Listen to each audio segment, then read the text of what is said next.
Hey everyone, it's November 23rd, and that means that if today's your birthday, you shared with British serial killer Dennis Nilsen, known as the Kindly Killer, who murdered at least 17 victims beginning in the late 1970s. And that is him right up there. Born in Aberdeen, Scotland in 1945, Nilsen was born into a family of alcoholics, being raised for a time by his grandparents. When his grandfather died, his strict Catholic mother forced him to view the body while it was awaiting burial. He excelled in school, and in 1961 he joined the British Army after graduating, becoming a cook stationed in Cyprus in Germany. He left 11 years later and briefly worked as a policeman before taking work at a government employment office in London. Throughout this time, he had many short flings with men, but no long-term relationships of any sort.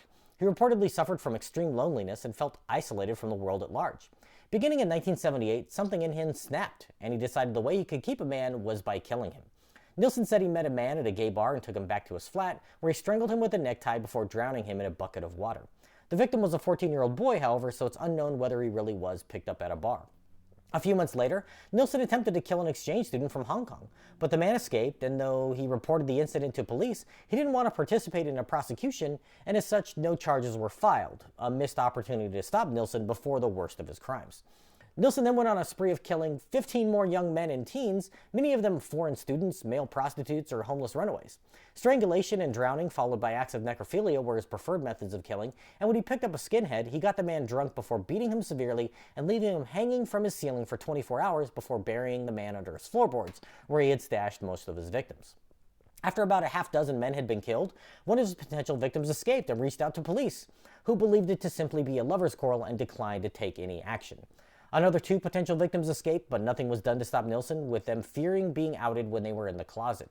After a dozen murders, Nilsen decided to move in 1981, and his first victim at his new home fought back, nearly choking Nilsen when he was trying to strangle the man. When he finally killed his victim, Nilsen dismembered the body, hiding the parts around his home and flushing much of the flesh down the toilet. He then killed a homeless man and again flushed pieces of him down the drain. Nilsen's final victim was killed and cut up like the last two, but the drain pipes in his neighborhood had become clogged. His neighbors experienced slow drains and backed up toilets, so they called a plumber, who discovered human remains filling up the system. A lengthy investigation took place, and in 1983, Nilsen was arrested and charged with multiple murders. He confessed, but didn't know exactly how many men he had killed in the past 5 years. A search of his house and previous residences found 3 human heads, numerous rotten body parts, and multiple human bones. He was quickly convicted and sentenced to life in prison, dying behind bars from a blood clot in 2018 in Yorkshire. Nilsen was the subject of a Netflix documentary last year, and the 10th Doctor, David Tennant, played him in a TV movie in 2020. If this is your birthday, I hope you have a great day. Leave me a comment so I can wish you a happy birthday. If you know someone whose birthday it is today, send them this video so they can find out all about their birthday twin. And to Dennis Nilsen, I say, happy birthday, you bastard.